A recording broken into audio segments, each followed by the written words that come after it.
Here in Summit County, we have an infant mortality rate of about 7 per 1,000 live births. However, in the African American population, that number is about 14 per 1,000. So it's a twofold increase.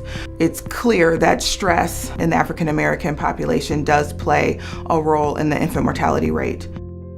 Summa Health has partnered with Project Ujima and other community partners to come up with a culturally competent curriculum for moms and dads after delivery so that we can drive down the infant mortality rate. Project Ujima's role is to facilitate the discussion circles that are a part of the centering program.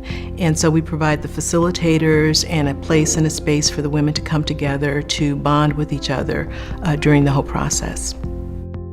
I think both, the community and traditional medicine is understanding the importance of the marriage of the two.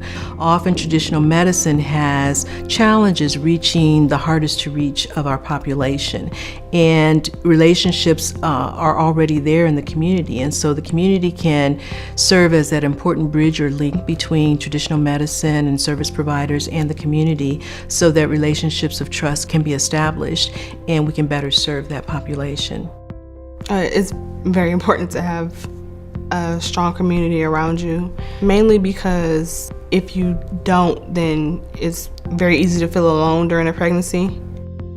Some of the moms are very young. Some of them might be in a position where they're not with their mate. Sometimes you can feel the judgment of the community and others. And so to be able to provide that circle of sisterhood and love and caring is very, very important. In the first pregnancy, I came in for my 20-week checkup, and they were checking the measurements of the baby, and they let me know the sex of the baby because I wanted to find out. And on the ultrasound, they found that my cervix was slightly dilated, and at 20 weeks, it's not supposed to be at all. They had me go to the hospital, and they gave me the progesterone shot so they could stop my labor that night. Progesterone is a hormone that's naturally created by women. We have found that when progesterone is at low levels, that it can disrupt the uterus. Therefore, it could lead to miscarriages. It can lead to preterm labor, which could result in preterm birth. Studies have shown that by giving women at-risk progesterone, we can impact the preterm birth rate. The second and the third pregnancy, progesterone was used throughout the entire time. And for the second one, compared to the first one, it made it much better, and then the third pregnancy, it made it very easy.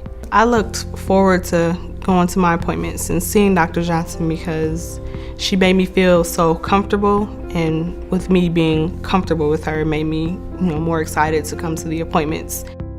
I think that the combination of changing the way we deliver care, partnering with the community, and listening to our patients will help us combat infant mortality.